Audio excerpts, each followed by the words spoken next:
ಅವ್ರ ಸಂಬಂಧ ಇದೆ ಅಂತ ಕಂಪ್ಲೇಂಟ್ ಕೊಟ್ಟಿದ್ದಾರೆ. ಕಂಪ್ಲೇಂಟ್ ನಾವೆಲ್ಲ ಯಾಕಂದ್ರೆ 6 ತಿಂಗಳಿಂದ ಇದ್ದಾರೆ ಅವರಲ್ಲೇ ಅವ್ರು ಹೇಳಿದ್ದಾರೆ. ಈಗ ನಾವು ನಮ್ದು ಇಲ್ಲಿ ಅಲ್ಲಿ ನಮ್ದು ಪೊಲೀಸ್ TR ಪಾರ್ಟಿ ಕೂಡ ಇದ್ದಾರೆ ಅಲ್ಲಿ ಗ್ರಾಮದಲ್ಲಿ ಅವ್ರ ಮನೆ ಹತ್ರ. ಸೊ ಅಲ್ಲಿ ಸೂಕ್ತ ಭದ್ರತೆ ಅದು ಕೂಡ ನಾವು ವ್ಯವಸ್ಥೆ ಮಾಡ್ಕೊಂಡಿದ್ದೀವಿ. ಇದ್ರ ಜೊತೆಗೆ ಅವ್ರಿಗೆ ಫ್ಯಾಮಿಲಿಗೂ ಕೂಡ ಪ್ರೊಟೆಕ್ಷನ್ ನಾವು ಕೊಡ್ತಾ ಇದ್ದೀವಿ. ಮತ್ತೆ ಅವ್ರ ಟ್ರೀಟ್ಮೆಂಟ್ ಪ್ರೊಸೀಜರ್ ಎಲ್ಲಾನು ನಾವು ಇನ್ಕ್ವೈರಿ ಮತ್ತೆ ಹಾಸ್ಪಿಟಲ್ ಇವರು ಮಹೇಶ್ ಮತ್ತೆ ಕುಮಾರ್ ಅವರು ಶಿವಮೊಗ್ಗದಲ್ಲಿ ಟ್ರೀಟ್ಮೆಂಟ್ ತಗೊಂತ ಇದ್ದಾರೆ. ವಸಂತ್ ಜಟೆ ನಾಯಕ್ ಅವರು ಕಾರವಾರ ಹಾಸ್ಪಿಟಲ್ಗೆ ಶಿಫ್ಟ್ ಮಾಡಿದ್ದಾರೆ. ಅಲ್ಲಿ ಅವ್ರ ಬಾಡಿ ಅಲ್ಲಿ ಶಿಫ್ಟ್ ಮಾಡಿದ್ದಾರೆ ಪೋಸ್ಟ್ ಮಾರ್ಟಮ್ ಮತ್ತೆ ಅಲ್ಲಿ ಮಾಡ್ತಾ ಇದ್ದಾರೆ ಕಾರವಾರ. ಈಗ ಅಲ್ಲ ಮಹೇಶ್ ಮೇಲೆ ಮತ್ತೆ ಅಟ್ಯಾಕ್ ಆಗ್ಬಹುದು ಅಂತದ ಸಾಧ್ಯತೆ ಇದೆಯಾ? ಗಂಡ ಅವರು ಯಾರ್ಯಾರು ಇದು ಪ್ರಕರಣದಲ್ಲಿ ಬಂದಿರೋರು ಎಲ್ಲರನ್ನೂ ನಾವು ತಗೊಂಡಿದ್ದೀವಿ. ಈಗ ಅವರು ಅಟ್ಯಾಕ್ ಮಾಡ್ಲಿಕ್ಕೆ ಬಂದಿದ್ದಾರೆ ಅಂದ್ರೆ ಮಹೇಶ್ ಅವ್ರ ಮೇಲೆ ಅಟ್ಯಾಕ್ ಮಾಡ್ಲಿಕ್ಕೆ ಬಂದಿದ್ದಾರೆ ಅನ್ನೋ ಅಂತ ಮೇಲ್ನೋಟಕ್ಕೆ ಗೊತ್ತಾಗ್ತದೆ. ಈಗ ಅವ್ರಿಗೆ ಪ್ರೊಟೆಕ್ಷನ್ ಇದೆಯಾ ಅಂತ ಈಗ ನೀವು ಹಾಸ್ಪಿಟಲ್ ಅಲ್ಲಿ ನಾವು ಸಿಬ್ಬಂದಿ ಕಳಿಸ್ಕೊಟ್ಟಿದ್ದೀವಿ. ಸಾಧ್ಯತೆ ಇದೆಯಲ್ಲ ಅದು ಅಟ್ಯಾಕ್ ಆಗೋ ಸಾಧ್ಯತೆ ಇಲ್ಲ ಅದ್ರದ್ದು ಏನಿಲ್ಲ. ಇವಾಗ ಯಾರು ಬಂದಿದ್ದಾರೆ ಅದು ಸ್ಟಾರ್ಟಿಂಗ್ ಇಮಿಡಿಯೇಟ್ ಆಗಿ ಆಗಿಲ್ಲ. ನಮ್ಗೆ ಗೊತ್ತಾಗಿದಾಗ ಏನಂದ್ರೆ ಆಗಿ ಬಂದಿದ ತಕ್ಷಣ ಅಟ್ಯಾಕ್ ಆಗಿಲ್ಲ. ಗಲಾಟೆ ಆಗಿದೆ, ಊರಲ್ಲಿ ಎಲ್ಲ ಜನ ಸೇರಿದ್ದಾರೆ, ಅದು ಸಮಯ ತಗೊಂಡಿದೆ. ಇಮಿಡಿಯೇಟ್ ಆಗಿ ಆ ಥರದ್ದು ಆಗಿಲ್ಲ. ಜಗಳ ಜಾಸ್ತಿ ಆದ್ಮೇಲೆ ಇವರು ಒಬ್ಬರಿಗೆ ಬಂದು ಅದರಲ್ಲಿ ಇದು ಮಾಡಿದ್ದಾರೆ. ಸುಮಾರು ಎಷ್ಟು ಗಂಟೆಗೆ ಆಗಿರೋದು ಸ್ಟಾರ್ಟ್ ಆಗಿರೋದು? ಇದು ಸ್ಟಾರ್ಟ್ ಆಗಿರೋದು 9:45 ಮರ್ಡರ್ ಆಗಿರೋದು ಅದೇ ಪೀರಿಯಡ್ 9:45 ಜಗಳ ಸ್ಟಾರ್ಟ್ ಆಗಿದೆ. ಅಲ್ಲಿಂದ ಆಗಿದೆ. ಆ ಜಗಳದಲ್ಲಿ ಎಲ್ಲ ಜನ ಸೇರಿದ ಮಧ್ಯದಲ್ಲಿ ಒಬ್ಬ ಬಂದು ಇದು ಮಾಡಿ ಅವ್ರದಲ್ಲೇ 7 ಜನ ಅದನ್ನು ನಾವು ತನಿಖೆ ಮಾಡ್ತೀವಿ. ಎಕ್ಸಾಕ್ಟ್ 6 ಮಂದಿನೂ ಅರೆಸ್ಟ್ ಆಗಿದ್ದಾರೆ. ಮಾಡ್ತೀವಿ ಸೂಕ್ತ ಪ್ರೊಸೀಜರ್ ಪ್ರಕಾರ.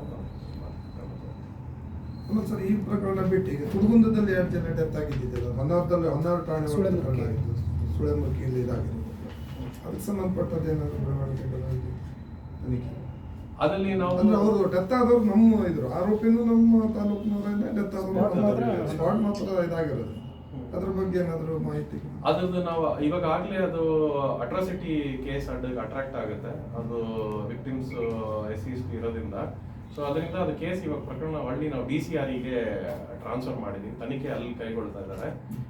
DCR special unit civil rights enforcement unit ಅಲ್ಲಿ ತನಿಖೆ ಕೈಗೊಳ್ತಾ ಇದ್ದಾರೆ ಸ್ಪೆಷಲ್ ಯೂನಿಟ್ ಅಲ್ಲಿ. ಸೊ ಇದ್ರ ಜೊತೆಗೆ ಆ ಪ್ರಕರಣ ಸಂಬಂಧಪಟ್ಟಂಗೆ ಆರೋಪಿಗಳು 3 ಜನ ಇದ್ರು, ಅವ್ರನ್ನು ಅರೆಸ್ಟ್ ಮಾಡಿದಾಯ್ತು. ಅದಾದ್ಮೇಲೆ ಅದ್ರ ರಿಲೇಟೆಡ್ ಪ್ರೊಸೀಜರ್ ಎವಿಡೆನ್ಸ್ ಎಲ್ಲ ಗ್ಯಾದರ್ ಮಾಡ್ತಾ ಇದ್ದಾರೆ. ಕೂಡಲೇ ಅವರು DCR ಅವರು ಕೂಡ ಚಾರ್ಜ್ ಶೀಟ್ ಫೈಲ್ ಮಾಡ್ತಾರೆ. ಸರ್ ಅಲ್ಲಿ ಮೋಟಿವ್ ಏನಾದರೂ ಗೊತ್ತಾಯ್ತು ಅದು ಕೊಲೆ ಮಾಡಿದ ಮೋಟಿವ್ ಏನು ಅಂತ? ಅದರಲ್ಲಿ ಮೋಟಿವ್ ನಾವು ಅವತ್ತೇ ಬೈಟ್ ಕೊಟ್ಟಿದ್ದೀವಿ. ಅದ್ರ ಬಗ್ಗೆ ಡೀಟೇಲ್ಸ್. ಸರ್ 14 ದಿವಸದ ನಂತರ ಅವ್ನು ಸಿಗ್ತಾನೆ. ಆ 14 ದಿವಸ ಎಲ್ಲಿದ್ದ, ಅವನಿಗೆ ಯಾರು ಊಟ ಕೊಟ್ಟಿದ್ರು, ಅವ್ನು ಯಾರು ಇದು ಮಾಡ್ಕೊಂಡಿದ್ರು ಅನ್ನೋದೇನಾದ್ರು ಮಾಹಿತಿ? ಅದು ಅವರು DCR ಅವರು ತನಿಖೆ ಮಾಡ್ತಾ ಇದ್ದಾರೆ. ಸೊ ಅದ್ರ ಬಗ್ಗೆ ಡೀಟೇಲ್ಸ್ ಕೊಡ್ತಾರೆ. ಮೋಟಿವ್ ಬೇಸಿಕ್ಲಿ ಅವಾಗ ಕಂಡು ಬಂದಿದ್ದು ಏನಂದ್ರೆ ಅವ್ನು ಬೇಸಿಕ್ಲಿ ಇವ್ರ ಜೊತೆನೆ ಕೆಲಸ ಮಾಡ್ತಾ ಇದ್ದಿದ್ದು. ತೀರ್ಕೊಂಡು ಸಾಯಿಸಿದವ್ರು ತೀರ್ಕೊಂಡಿದ್ದಾರೆ ಅವರು ಹುಡುಗ. ಅವನು ಇವ್ರ ಜೊತೆ ಆರೋಪಿ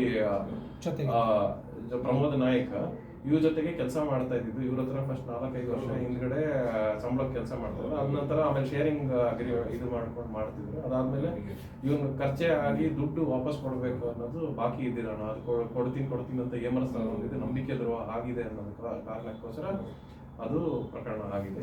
ಇಲ್ಲೇ ಸಿದ್ದಾಪುರದಲ್ಲಿ ಅವರು ವಿಷ ಕೊಟ್ಟು ಲಿಕ್ಕರ್ ಕುಡಿಸಿ ಅದ ನಂತರ ಹೋಗಿ ಆಮೇಲೆ ಬೇರೆ ಇನ್ನ 2 ಅಸೋಸಿಯೇಟ್ಸ್ ಜೊತೆ ಕರ್ಕೊಂಡು ಹೋಗಿ ಅಲ್ಲಿ ಸುಳೆಮಕ್ಕಿ ಕ್ರಾಸಲ್ಲಿ ಕಾರ್ ತಳ್ಳಿ ದಬ್ಬಿ ಪೆಟ್ರೋಲ್ ಇದು ಮಾಡಿದ್ರು. ಸರ್ ಈಗ ಆದ್ಮೇಲೆ ಇನ್ಶೂರೆನ್ಸ್ ಮಾಡಿದ್ದಾನೆ ಅಂತ ಹೇಳ್ತಾ ಇದ್ದ, ನಿಜ?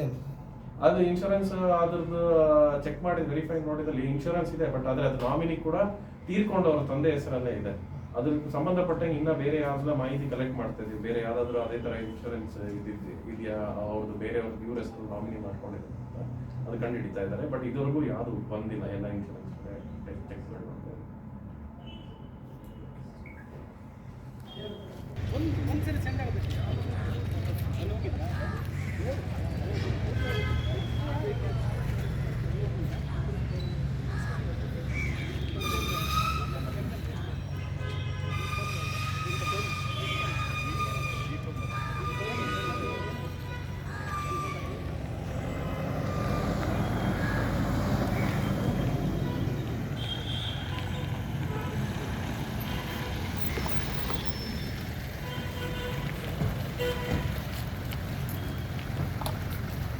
ಸ್ಟೇಷನ್ಗೆ ಹೇಳಿದಲ್ಲ ಸರ್, ಅವ್ರು ಬಿಡಿ, ಅವ್ರ ಲೆಕ್ಕಕ್ಕಿಲ್ಲ. ಇನ್ನೂ ಸ್ಟೇಷನ್ಗೆ ಕರ್ಕೊಂಡು ಹೋಗ್ಬೇಕು, ಅವ್ರು ಇನ್ನೊಂದು ಕಡೆ ಕರ್ಕೊಂಡು ಹೋಗ್ಬೇಕು.